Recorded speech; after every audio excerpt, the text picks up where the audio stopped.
Hi, everybody. Welcome back. It's Crafting and Crime Daily, the first episode of 2025. I'm back. Got over my COVID. Man, it took me down. But I've got a really good case to start off the new year for you. And it is not a criminal case, it's a civil case where CNN, the news outlet, is being sued for defamation. And it is a very, very interesting case. You are not going to want to miss this.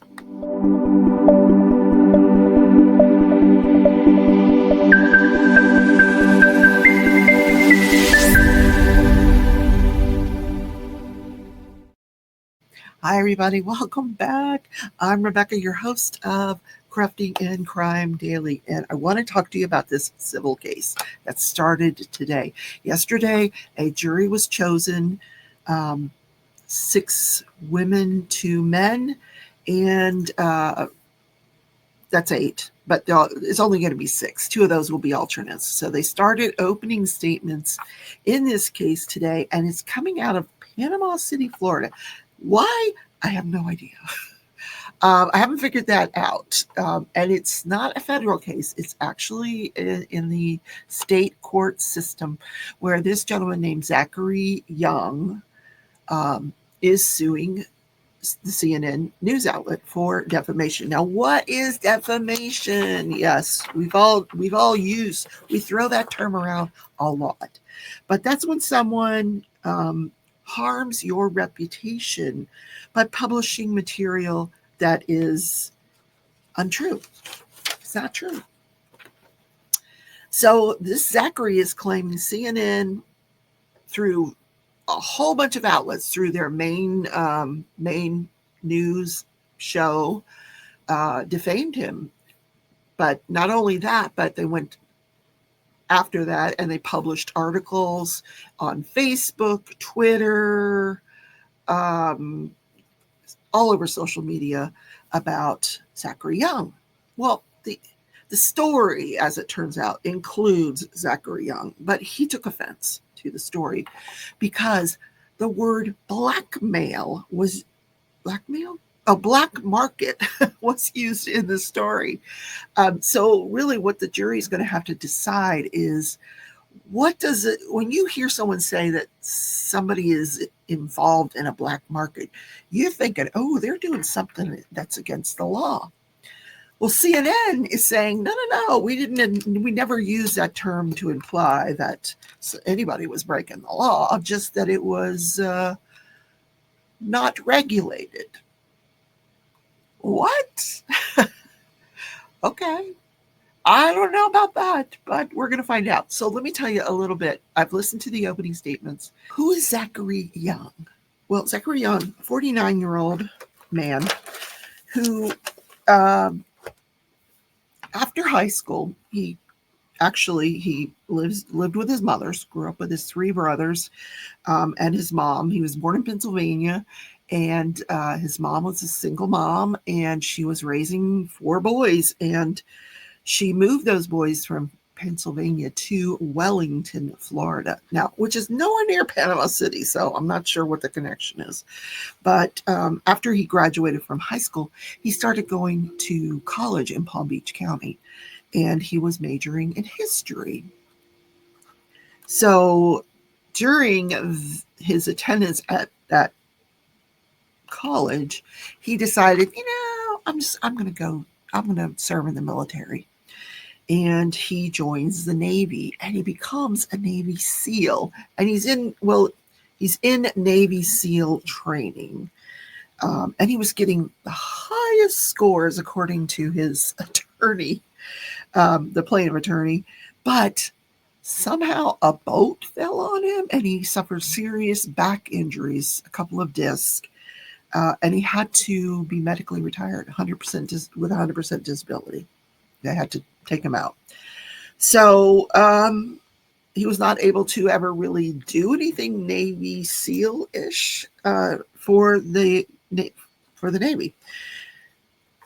So what he did after that is he goes back to college, finishes his history degree, and then he joins a company called Blackwater. Now, this is a company that contracts with the military to provide operatives to protect government agents that are overseas. And that's what he did. So he was deployed in several conflicts in different regions to protect government agents as they worked to take down the Taliban. So he was providing them coverage.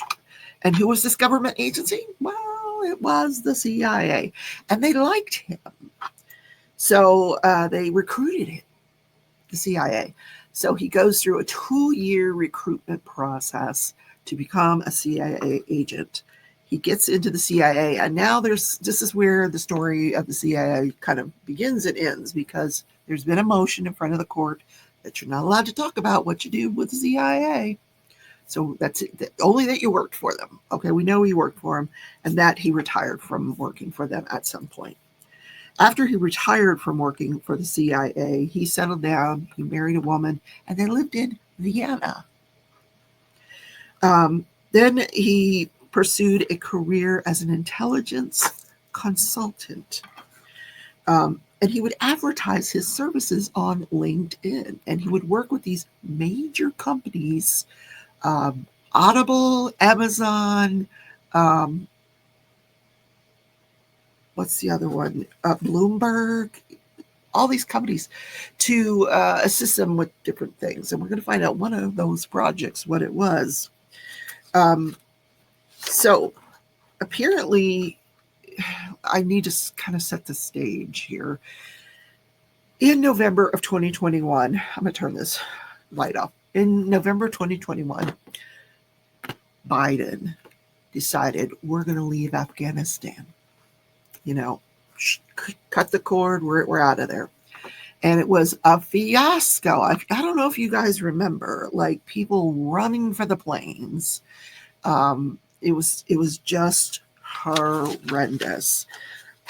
People grabbing onto the planes at the airport, because as soon as the U.S. withdrew, the Taliban took over. And these Taliban people were not nice people, especially if you had been associated with the U.S. government. So conditions in Afghanistan deteriorated remarkably. Women had, lots and lots of freedom up until that day, and then they had to hide. So there was even a suicide bomber at that airport that took out 13 servicemen and killed 171 Afghan people.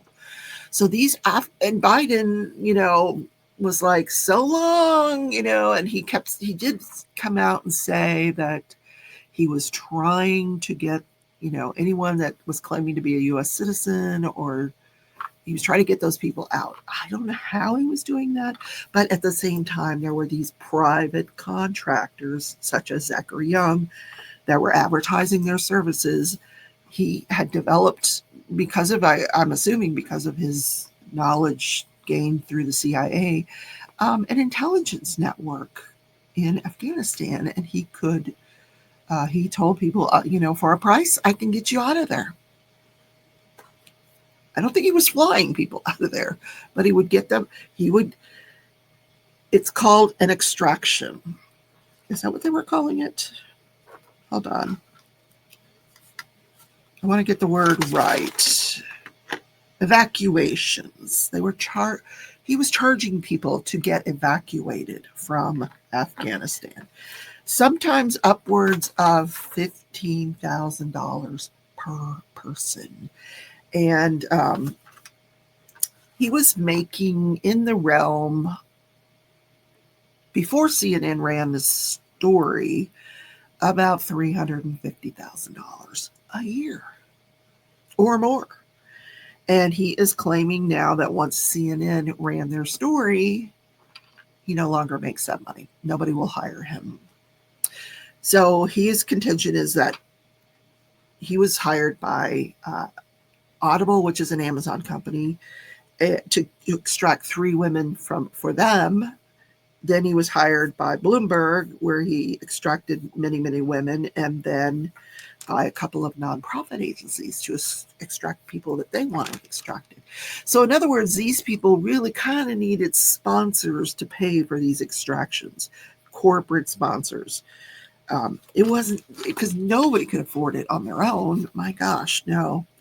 So what happened was CNN in November of 2021, this woman who was a social advocate and a sympathizer with the Afghanistan's, she contacts Zachary Young, and she finds out, she sees him on LinkedIn, she finds him, she calls him, and he tells her what's what. This is the price. This is what I can do. And so she gets upset. She's like, what? So she hangs up on him, and she claimed that he was funding his private island or something like that. And so she contacts a reporter at CNN. And this reporter, his name is, I wrote it down, Alex Marquardt. He's one of the lead reporters for CNN. And they go after him. They go after Zachary. They interview people that talk to Zachary. What they couldn't find, unfortunately, according to the plaintiff, is any victims. People that would say that they were victims of Zachary Young getting them extracted. Why would they come forward? They just want to get the hell out of there. Any case, CNN actually interviewed families that were over there, and how desperate they were to get out, and how they couldn't afford these prices that were. And what CNN did was before they ran this story, they ran it past their editors, and it passed muster. The editor said, it's factual, because they were saying stuff that, he would say in his advertising, including the fact that this is economics. This is simple economics. So the issue that this Zachary Young had with this story that ran, because the editor said, it's factual, and, not only is it factual, it's probably pretty fair. Is it fair? And yeah, you can run it. So they run it on November 11th. And they wanted to run a written article simultaneous that day when that article came out. And it wasn't like at the top news story of the hour. It was like the middle of the hour. And according to the defense, Zachary's name is not even mentioned in the article until 3 minutes in to a 4-minute story. But in any case, Zachary took offense, because he took offense, and you'll see when I show you the tape of this news story, across the front of it, it's saying black market. And he said that because you're implying that he's doing something illegal because you said black market. And CNN said, no, we never said you did anything illegal, because that's defamation. He wasn't doing anything illegal. He was extracting people for money. And apparently that's not illegal. Now, is it ethical? I don't know. What are your thoughts about that? He had the connections to get it done, and he was successful getting a lot of women out of Afghanistan. But is it moral? I don't know. To charge them like that? I don't know. What do you think? It's economics. It's just economics. So I want to show you the article here that ran. It actually ran like one time, and then a couple of the other newscasters picked it up to talk about during their shows on CNN. So his name was mentioned a few times on CNN, and it's all part of this lawsuit. But here is the article. In our Worldly Today, the U.S. government, the Biden administration, says that as of last week, it had assisted in the departure of at least 377 U.S. citizens and 279 lawful permanent residents of the U.S. from Afghanistan since August 31st. Still, many Afghans who desperately want to flee Taliban rule, and Afghans who say their lives are at stake, they remain behind. As CNN's Alex Marquardt has discovered, Afghans trying to get out of the country face a black market full of promises, demands of exorbitant fees, and no guarantee of safety or success. Stop it right there. So that is the first 40 seconds of the video. As you can see, it's a discussion of the U.S. evacuating Americans and a lack of options for Afghans who want to leave. And you'll see that this thing at the bottom is called the banner. We'll refer to that through this trial. You'll see that the banner says Afghans trying to flee Taliban face black markets, exorbitant fees, etc. As you can see in this first 40 seconds of this video, nothing about Mr. Young. These are the heavy steps of a young man trying to save his family. He's just 26 years old and lives in California. We can't show his face for the safety of his family in Afghanistan. I'm desperate. The danger is imminent. Since the chaotic international withdrawal from Afghanistan, his parents, siblings, and wife have been in hiding from the Taliban, who in the past, the young man says, have violently beaten his father, a doctor, and been angry with his mother, a women's rights activist who worked for the U.S. Taliban left announcement to my parents that anybody who helped them find my parents or my family that ends up with their execution will gain a prize. They put a bounty on your family's head. Exactly. This is really serious. They went to our house. They destroyed every single thing. Desperate, he turned to Facebook, finding people offering ways to get Afghans out of the country for a price. That person came up to me and told me, hey, you know what? You got to pay $10,000 per person in order to be evacuated. Then Per person? 9, 10 people. It would be like $100,000, and I cannot provide $100,000 in cash. In a way, like even if I provide that money, there is no guarantee that they will be evacuated. According to Afghans and activists we've spoken with, desperate Afghans are now being exploited, like that young man, told that they can get them or their families out if they pay exorbitant, often impossible amounts. So that's the first interview that goes on in the story. We're now up to 210 on the story. As you just saw, the first interview features this man in California who was talking to someone on Facebook, not Mr. Young. And the story is all about how Afghans are desperate and stuck, and that people are charging prices that no Afghan could pay. And we're now 2 minutes, 10 seconds in. Mr. Young's name has not been mentioned at all. Sorry. Only one family, $50,000. We Skyped with a father of 3 in Kabul who had just met with a man offering to get them on an evacuation flight list. You want to leave the country? If you say yes, they're going to say, okay, pay first. I said, how we can pay that much money right now? It's only business matters.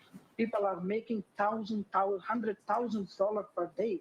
This man, whose identity we also need to hide, worked as a contractor for USAID. He's a special interest visa applicant for the U.S. The kind of Afghan citizen the Biden administration says they're working to evacuate. What is the U.S. doing that you know of to try to get you and your family out? Unfortunately, they are not doing now anything. Up to 31st, they said everything is closed and it's finished. We did not receive anything back from U.S. Embassy or from any other organization. We are now 3 minutes and 2 seconds in the story. We've now interviewed a second Afghan person. That guy is in Afghanistan. Focused on people offering desperate Afghans flights out of the country, as you heard. He worked as a contractor for the U.S. government, and it's highlighting the fact that the U.S. government's not doing enough. That's the focus of the story. So he went online, where he found a man named Zachary Young, who was one of many advertising evacuations from Afghanistan, posting just this. Stop it there. So now we're at 310 in the story, and Mr. Young is first introduced. And so you'll see, we just saw his picture, but that is the same picture from LinkedIn. That's where CNN got it. And as you'll see, this is his open advertisements to anyone, including Afghans, on LinkedIn. And see, the first thing CNN does is it highlights his own words. If you are a sponsor with funding, series to evacuate people from Afghanistan on short notice, please reach out. We can provide references and we can deliver. So you can see in the very first thing they say about, CNN says about Mr. Young, they're highlighting his words, where in this one, he's saying, if you are a sponsor, contact me. A sponsor being an American company or an NGO looking to pay for Afghans to get out. Mr. DeMezza? We can deliver. One LinkedIn user. So again, we go to a next part of Mr. Young. I'm going to rewind it and play it in full again. But the next thing that's highlighted about Mr. Young, again, his own words. And this was a conversation Mr. Young had with someone before he deleted it. So this is the conversation. Yes, what are you charging and where does this get her? Mr. Young responds, $75,000 for one vehicle, 5 to 6 passengers, Kabul to Peshawar, can also facilitate passports and visits and transit to Dushanbe, but again, it costs money. Again, these are his own words. This was somebody asking him, what are you charging? And these are the prices that he is giving, $75,000 for a vehicle, for a ride. Mr. Mezza, can start again? Posted messages with Young, You could actually just where go Young back said a couple seconds. Go back like 10 seconds. Thank you. It was one of many advertising evacuations from Afghanistan, posting just this week, we can deliver. One LinkedIn user posted messages with Young, where Young said it would be $75,000 for a car to Pakistan. He told another it would be $14,500 per person to get to the United Arab Emirates or Albania for another $4,000. Prices well. So again, now this is the third thing talking about Mr. Young. Again, this was another advertisement that he made on LinkedIn. You see, there's his face. Now he's charging flights for $14,500 per person. And you're going to hear in this trial that Mr. Young never evacuated anyone by flight. He promises a 4-month visa in the United Arab Emirates. You're going to hear that he had no idea how he would ever do that. Then he says, sponsor needs to arrange onward travel. So a sponsor could arrange onward travel, or we can offer onward to Albania for an additional $4,000, which includes refugee status on arrival. So again, this is Mr. Young's own words, offering to Afghans and everyone that he can arrange refugee status in a country called Albania. And then you can see at the bottom, it says, if they have no passport, the price is an additional $1,000. Mr. Young's own words, CNN found them, they published them. But just to be very clear, this is what Mr. Young had put up on LinkedIn before CNN published it. Right. Beyond the reach of most Afghans. We got Young's number and called, but he didn't pick up. In a text message, he told CNN that Afghans trying to leave are expected to have sponsors pay for them. If someone reaches out, we need to understand if they have a sponsor behind them to be able to pay evacuation costs, which Young says are highly volatile and based on environmental reality. Stop right there. Thank you. Now, as we're getting towards the end of the 1 minute of this story, which is about Mr. Young, this was the comment that he made to CNN when they spoke to him about reporting. And this was his comment saying, if someone reaches out, we need to understand if they have a sponsor behind them to be able to pay evacuation costs. CNN took the quote that Mr. Young had given CNN during its reporting and put it in the story. That was Mr. Young's explanation for why he was charging so much money, and CNN used it. That's the information he gave.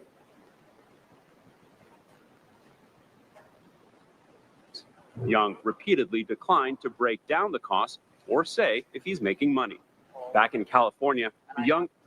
And so now it's 3:58. The 1 minute portion about Mr. Young of this 4-minute story is over until the very end. Thank you, Mr. Mezza. Afghan American tells us even though he can't pay, he's still pleading to get his family out. I have sent tons of texts asking these people, begging them to evacuate my family. If I don't be able to evacuate them within the next 2 weeks, I think I will lose them all. I think I will lose them all, my family. And just moments ago, that young man told me that the Taliban has now issued summons for his family in hiding, indicating his father believes that the Taliban really is after them. Now, the Biden administration continues to work on evacuating people, but as you can see there are just so many more Afghans who want to get out of the country, and that just drives prices higher and higher. In another message, that person offering those evacuations, Zachary Young, he wrote, "Availability is extremely limited and demand is high." Jake, he goes on to say, that's how economics works.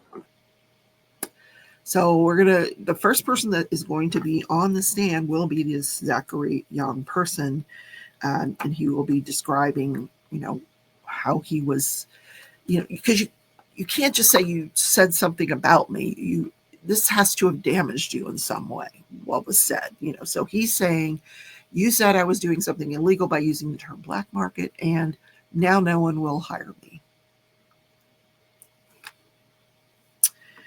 So according to the defense, he doesn't have anybody that's going to take the stand and say that,